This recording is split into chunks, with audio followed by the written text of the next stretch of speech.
Sean todos bienvenidos a su programa Dosis Política. Saludamos a todos los que se conectan de nuevo a este programa que se transmite por Vaos TV, por las redes sociales del canal comunitario Vaos TV en Facebook y en YouTube. Damos un saludo muy especial a todos ustedes que nos escuchan y que están ahí siempre conectados cada 8 días para hablar de temas muy relevantes e interesantes sobre política. También saludamos a Daniel, que nos acompaña de nuevo en este programa. Claro, Juan Diego, muchas gracias a todos los que se van conectando. Pues el saludo reiterativo, ya lo hacía Juan Diego, un saludo muy caluroso, una vez más en un programa de Dosis Política, hablar de temas que son tan relevantes para nuestra comunidad, para nuestra sociedad. Y pues bueno, de nuevo con esta cita a través de las pantallas de Vaos TV. Juan Diego, ¿qué tema traemos para hoy? Así es, Daniel. El día de hoy vamos a tocar un tema sumamente álgido, sumamente puntiagudo, si podríamos llamarlo de esa manera, que toca fibras, que toca emociones, que toca todo el tejido social de las comunidades.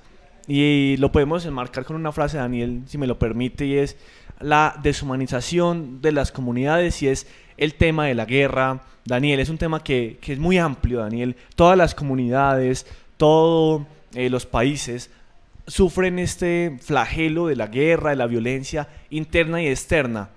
Daniel, para que contextualicemos a la gente. Juan Diego, bueno, haciendo un contexto de lo que es la guerra, vamos a tomar el caso colombiano. La guerra se hace, vamos a tener en cuenta que se hace con el exterior, con otros países. Entonces la guerra va a ser entre estados. En Colombia vivimos algo como si fuera una guerra porque se ha disputado contra el Estado, pero en Colombia vivimos entonces en un conflicto armado interno, para tener esa primera apreciación de lo que es la guerra. Pero sin lugar a dudas, tanto la guerra como un conflicto armado interno nos lleva a lo que decía Juan Diego, a esas falencias en la humanidad, que deja heridas, que nos hace sangrar, que derraman sangre. Entonces son esas dos apreciaciones, porque a veces creemos que también vivimos una guerra, pero vivimos es en un conflicto. ¿Cuántas guerras, Juan Diego, han habido en la historia de la humanidad, las que más conocemos? No, Daniel, pues esa pregunta no me la puede hacer a mí ni a nadie en el mundo, porque son incalculables, ¿cierto? Hay muchas conocidas. Las más conocidas obviamente son las guerras mundiales, la primera y la segunda. De pronto la Guerra Fría. En Colombia las guerras independentistas, las guerras... Bueno, ahí viene el tema que usted hablaba de los conflictos armados, que también hay que hacer esa claridad, ¿cierto? El conflicto armado interno. Pero Daniel, quiero hacer un apunte muy importante para contextualizar todo ese tema de la guerra, porque a veces nos quedamos en que la guerra, o en los conflictos, o en la violencia, lo que sea, solamente la única pérdida son vidas humanas. Y no, Daniel, son muchos factores que se ven tocados, que se ven amenazados. El tema, pues lo que decía de las vidas humanas, que es lo más importante. Perder cualquier vida genera tristeza, genera desasosiego, pero además de eso hay heridos, obviamente. Además de los heridos, también hay dificultades económicas, laborales, políticas, culturales, mucho tipo de desastres, o mucho tipo de no sé cómo decirlo, Daniel, como inconformidades en las comunidades, ¿cierto? Sí, Juan Diego, y pues hay algo que es muy evidente y a lo cual hay una razón, y es que de pronto desde la política, desde el Estado, todo Estado debe estar preparado para una guerra. ¿Cómo es eso de complejo que todo Estado tiene que tener ejército, todo Estado que tiene que tener una fuerza militar que le permita defenderse y hacer la guerra a otros estados en caso de ser necesario? Y las guerras se hacen, digamos, lo que por cuestiones de poder, por cuestiones de territorio, o porque se desea tener ciertos intereses. Entonces, ¿cómo será eso de complejo? Y las guerras, pues, que conocemos ahora en día y la participación de pronto que Colombia ha tenido en esas guerras, porque las guerras necesitan una logística tremenda. Entonces, quien los abastezca de armamentos, de alimentos, estar en esa lucha, tener el personal humano, porque se necesita, como lo digo, ejércitos. Yo creo que eso es otra particularidad muy importante que tienen las guerras. Daniel, es verdad, y lo que usted decía de que cada estado debe tener su presupuesto para la guerra. Antes, dicen muchos autores que antes en el Consejo de Ministros en los estados, siempre el ministro de guerra, que ahorita pues lo podemos llamar en nuestro contexto el ministro de defensa, siempre decía: un momentico, hay que destinar unos recursos para la guerra. Y eran unos recursos impresionantes, casi el 30% y 40% del erario público. Ahora pues también se destinan unos recursos para esas problemáticas sociales, ya no lo podemos llamar guerra, pero ha disminuido. Yo creo que ha disminuido esa intervención del ministro de guerra, del ministro de defensa, del ministro de combate, como llaman algunos países. Esa intención de generar que el fisco, que el recurso público vaya a la guerra. Ya se han mirado otras aristas de inversión, educación, salud, vías, no sé. Ha cambiado eso, ¿cierto? Sí, Juan Diego, yo creo que ha cambiado de pronto la terminología. En esencia puede ser lo mismo. Fijémonos que ya hoy no se habla tanto de como usted lo decía, de los aparatos de guerra o de toda esta zona militar. No se habla solo de lo militar. Fijémonos que ahora se habla mucho de lo que es la seguridad nacional y la defensa nacional. De ahí que ya el ministro sea ministro de defensa. Y en todo este tema de la seguridad y la defensa, la seguridad, vamos a decir entonces que se hace en el mismo territorio, pero ya no va a ser solo seguridad de pronto en el tema bélico o en el tema del conflicto o de la guerra o estar preparados para luchar con otro, sino que va a ser la seguridad, como usted lo decía, en temas de salud, en temas de educación, en temas económicos, sociales y todo lo que ello contrae. Y la defensa es que no se puede bajar la guardia frente a otros estados que me pueden hacer mal, como para contextualizar lo que acaba de decir Juan Diego. Ajá, muy bien, Daniel, esa apreciación y esa claridad. Y es que el tema de la seguridad no solamente se enmarca en el tema, lo que usted decía, bélico, de convivencia ciudadana, de conflictos armados. La seguridad radica en que las personas, en que las comunidades estén bien, ¿cierto? Tengan esos mínimos vitales garantizados, lo que decía Daniel hace un momento, la salud, la educación, el trabajo, muchas cosas. Entonces, la seguridad no la podemos enmarcar simplemente en ese aspecto de la guerra, en ese aspecto del conflicto, en ese aspecto violento, como para dar esa claridad.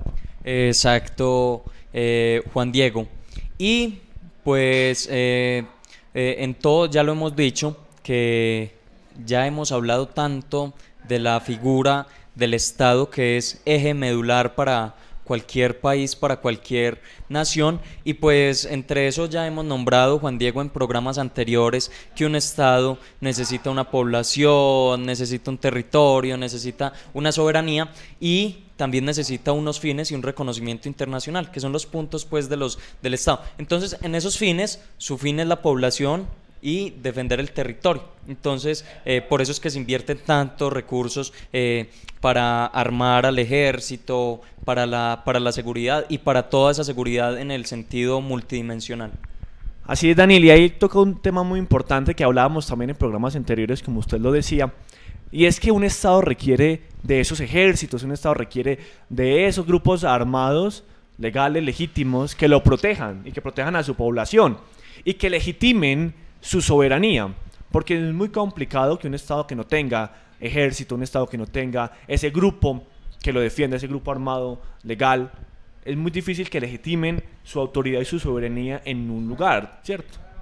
Y Juan Diego, pues hoy tenemos a hablar, hay en todo ese tema de la guerra, que yo sé que usted lo conoce, y es un tema de pronto entre el idealismo, que sería que no debiera haber guerra y pues que debiéramos estar en paz. Yo no sé la concepción que usted tenga de pronto frente a ese paradigma o a esa posición, porque esa por un lado. por un lado hay ciertas personas que piensan en su diplomacia, que no debiera haber guerra, que los estados están para cooperar. Hay otros que son más realistas y que dicen, no, venga, es que yo sé que usted, país, me puede atacar a mí, yo tengo que defenderme, mi seguridad nacional y defenderme frente a usted que me genera amenaza. Entonces, miremos todos esos paradigmas frente a una cuestión tan sencilla como puede ser la guerra, porque es un término, Juan Diego, que no sé qué le connote a usted.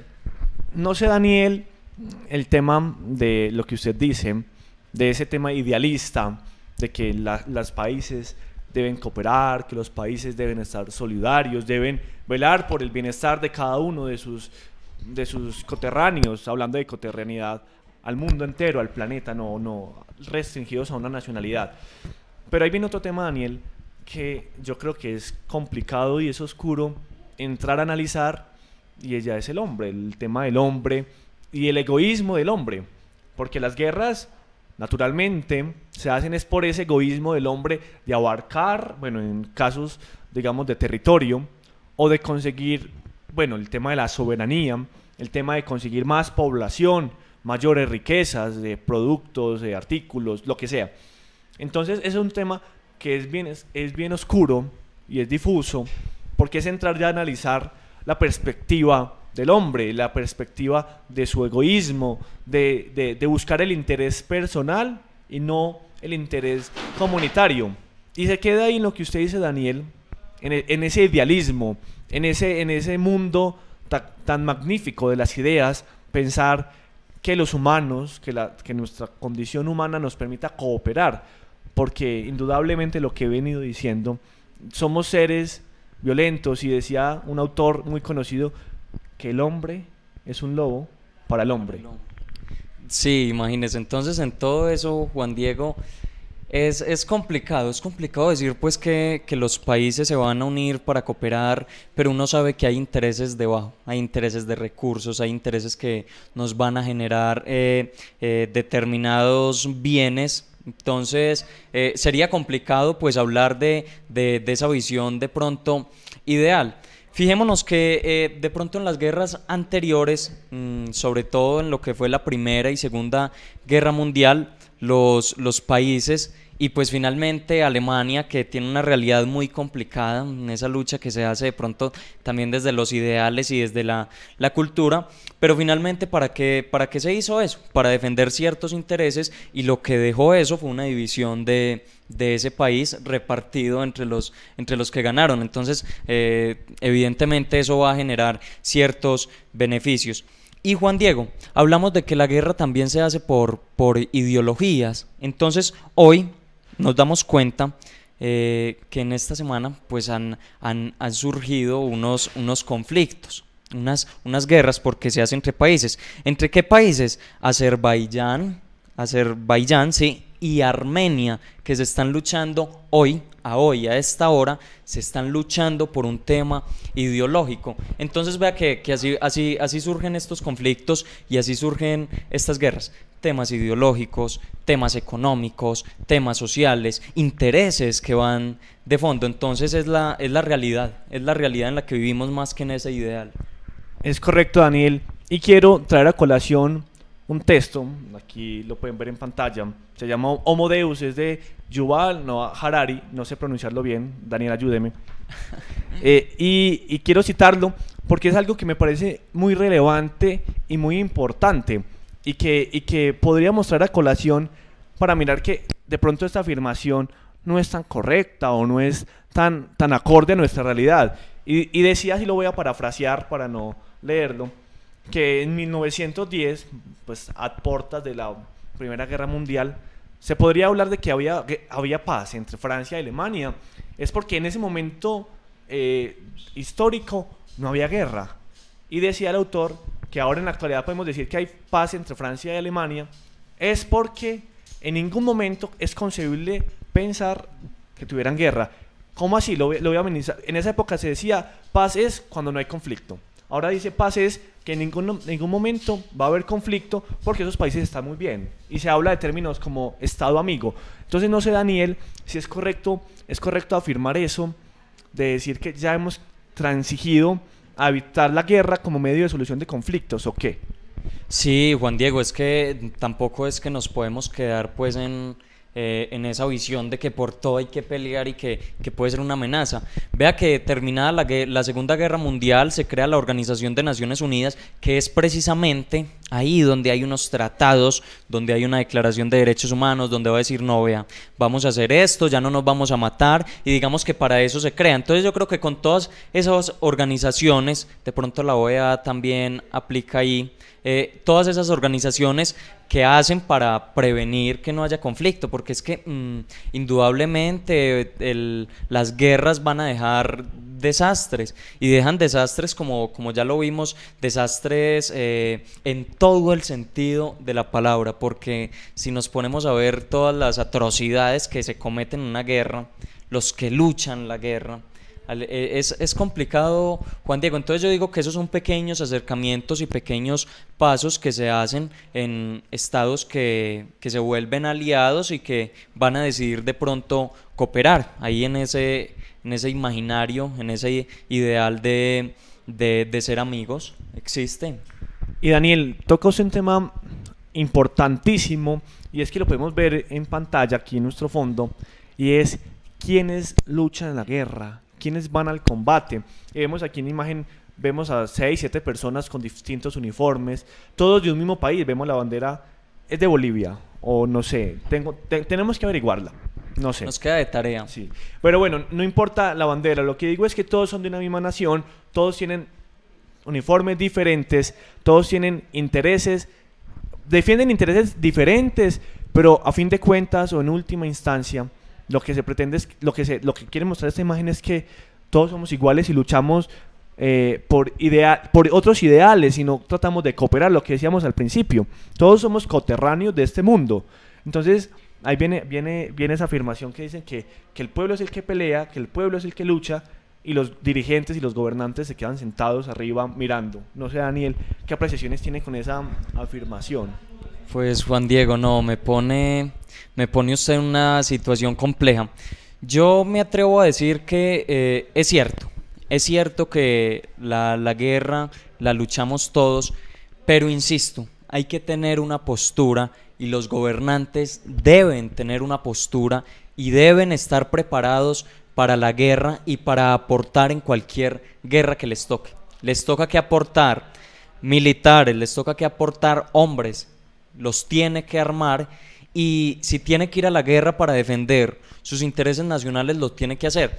Lastimosamente, ya desde ese tema más ético, pues sí, se tienen que perder vidas, tiene que haber derramamiento de sangre, tienen que haber heridas, se tienen que dejar brechas en toda esta historia, pero la realidad a la que nos vemos obligados, Juan Diego, es que tenemos que luchar y nos toca que ir a pelear, y no está tan alejado de que Colombia tenga de pronto una posible guerra con algún país vecino, de pronto por ahí. No es nada lejano del mundo, y Colombia tiene que estar preparado para eso y tiene que tener toda la maquinaria, porque Juan Diego, en una guerra no solo son armas, o no solo son espadas, no solo son caballos, también el tema intelectual de quién va a pensar la estrategia, de quién se va a pensar desde la matemática, o quién lo va a pensar desde las formas en cómo se va a expresar. Entonces imagínense, todo ese potencial tiene que estar unido al fin último que va a ser la guerra. Entonces, si usted, Juan Diego, es abogado, usted desde esa parte legal tiene que asesorar en esa guerra. Entonces, mire lo que implica la guerra. Así es, Daniel. Y hay un libro muy interesante que se lo invito a que se lo lea. Se llama El arte de la guerra. Obviamente lo ha escuchado, me imagino. Y en ese libro se habla de muchas cosas. La primera es ser estratégicos y planear las guerras.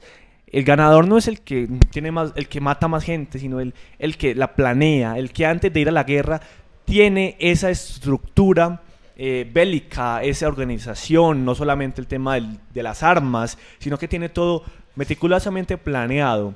Y hay un tema que usted habla también, perdón, y es el tema de la guerra psicológica, o de el terrorismo como medio también de, no el terrorismo como lo conocemos de masacres, de bombas, sino ese terrorismo mental que también influye y que también aporta a esas guerras. De hecho, Juan Diego, hablamos hoy que hay un poder duro y un poder blando. El duro evidentemente va a ser esa lucha, como ya lo nombrábamos, con ejércitos, con espadas, con sangre, con cosas, pero también hay un poder blando que implica todas esas ideologías y que implica, porque ya hoy las guerras no se están luchando así en campos, ni se están luchando en confrontaciones cuerpo a cuerpo, sino que vea, aplicaciones como TikTok, como Facebook, hoy son guerras que se están haciendo entre países, y de hecho hoy se teme más a esas amenazas, ¿cómo lo podríamos decir? A esas amenazas de la web, a esas amenazas del internet, que a las mismas amenazas físicas. Entonces vea que nos hemos reinventado también en este tema de la guerra, que implica lo que usted dice, todo ese tema de la psicología, todo ese tema de meterse por el subterráneo, y eso afecta más. Vea que Estados Unidos ha prohibido el uso de plataformas o de aplicaciones como que sean del otro lado del mundo, entonces imagínese cómo es de complejo. Claro, Daniel, y es un tema muy particular lo que usted dice, porque ahorita nos preocupa más el hacker que busque la información, la persona que se mete, que se infiltra, que maneja las cámaras, que maneja lo que sea, ¿cierto? Es un tema muy complejo porque lo que usted dice, nos estamos reinventando o estamos cambiando esa estructura de la guerra y principalmente lo que usted dice, estamos en una época de datos, en una época donde lo más importante es quién tiene la información y quién puede manipular y quién puede construir por medio de esa información y vender esa información. Pero antes de que entremos en ese tema también tan oscuro, pero también a la vez bonito, porque este tema nos pone como la piel de gallina, en términos coloquiales, hablarlo porque es muy interesante. Quiero que cerremos con un video que nos comparte o que lo elaboró Inspiraction. Es una empresa colombiana, es una entidad, una fundación, y que nos da unos testimonios de víctimas del conflicto armado interno colombiano, para que concluyamos como esta parte de la guerra armada, de la guerra o de la violencia por medio de las armas, para que entremos a este tema psicológico, este tema del terrorismo mental. Entonces es muy importante la solución negociada al conflicto, porque tanto la guerrilla como el Estado, militares y diferentes instancias del Estado, saben que en este conflicto no va a haber ganadores. Y todos saben que hay un gran perdedor, la población civil, los campesinos. Y la existencia del conflicto se ha convertido en una disculpa para asesinar opositores políticos, líderes sociales, líderes sindicales, organizaciones de defensores de derechos humanos. O sea, ha sido la disculpa perfecta para impedir el reclamo de justicia. Bueno, a la comunidad pues más doloroso es que ha habido desplazamiento, suicidio, amenaza y la pérdida de nuestra identidad cultural. Nos bloquean todo, entonces eso nos duele todo, porque va a contaminar el río, el medio ambiente, nos acaba fauna y flora.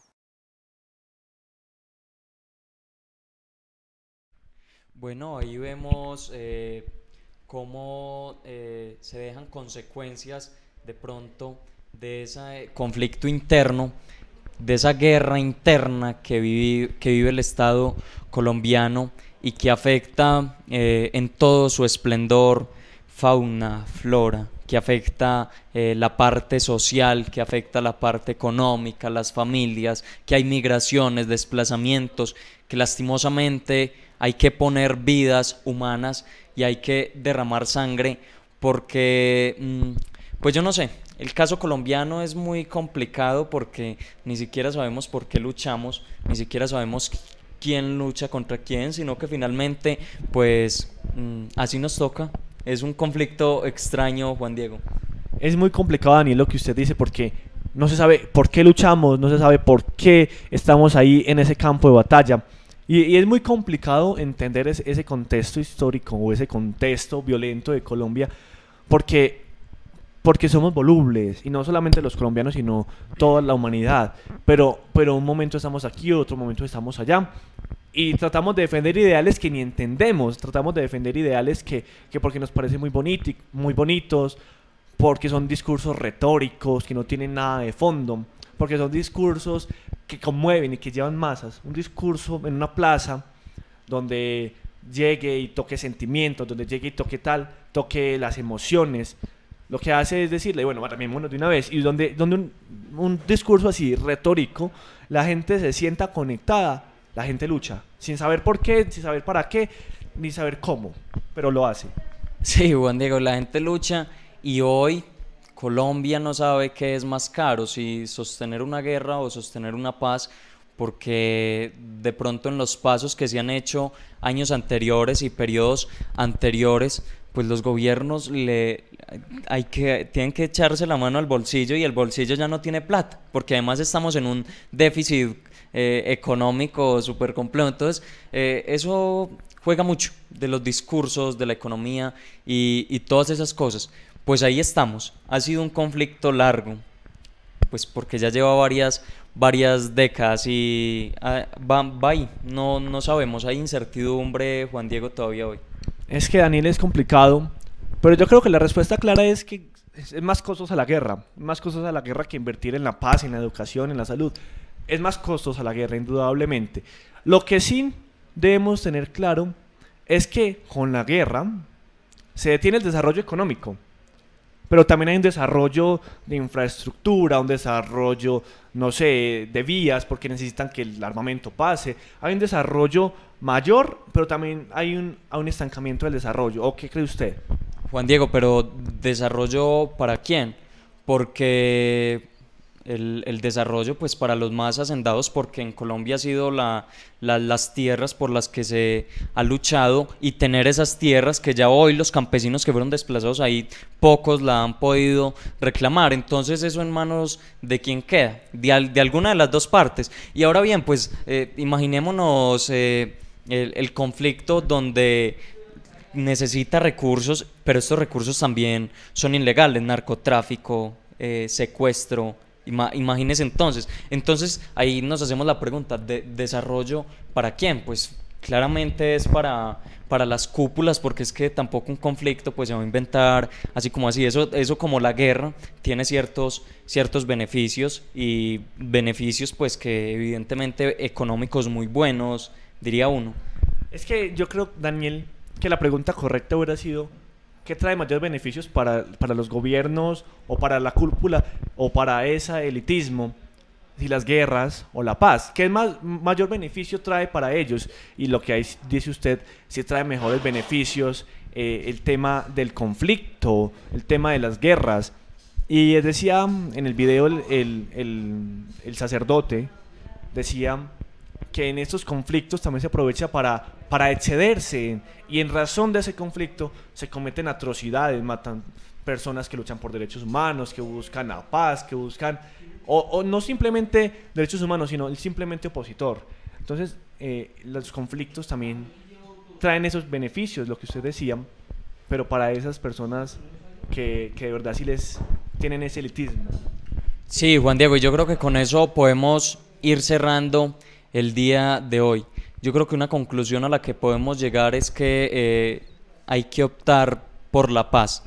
Y hay que optar por la paz porque tan paradójico que a veces para conseguir la paz pues se necesita guerra, pero quedémonos en la paz y en que cada uno tenemos el compromiso de luchar por la paz y de tener un país en paz que le vamos a dejar a las futuras generaciones, un país donde se pueda vivir tranquilamente. Yo creo que con esa conclusión nos podemos quedar, Juan Diego. Así es, Daniel, y yo quiero dejarlos a ustedes, amigos televidentes, y a los que nos escuchan también por redes sociales y nos ven, una frase que alguna vez escuché, no sé quién la dijo, no sé el autor, pero me voy a permitir citarla. No es mía, pero la escuché alguna vez, y decía que la guerra es con natural al hombre y que el hombre la siente natural, que la paz es algo más alejado y más temporal. Entonces, no sé, quiero dejar esa frase para que la pensemos, para que la analicemos y para que miremos cómo la podemos cambiar, de que la guerra no sea natural y que la paz sí sea algo estable y que sea consecutivo en el tiempo. La decisión es usted y el punto final lo pone usted, ¿cierto? Exacto, ya con eso nos despedimos. En todo caso, apostémosle a la paz. Les agradecemos a todos los que se conectan y que se conecten otra vez dentro de 8 días con nuestro programa Dosis Política.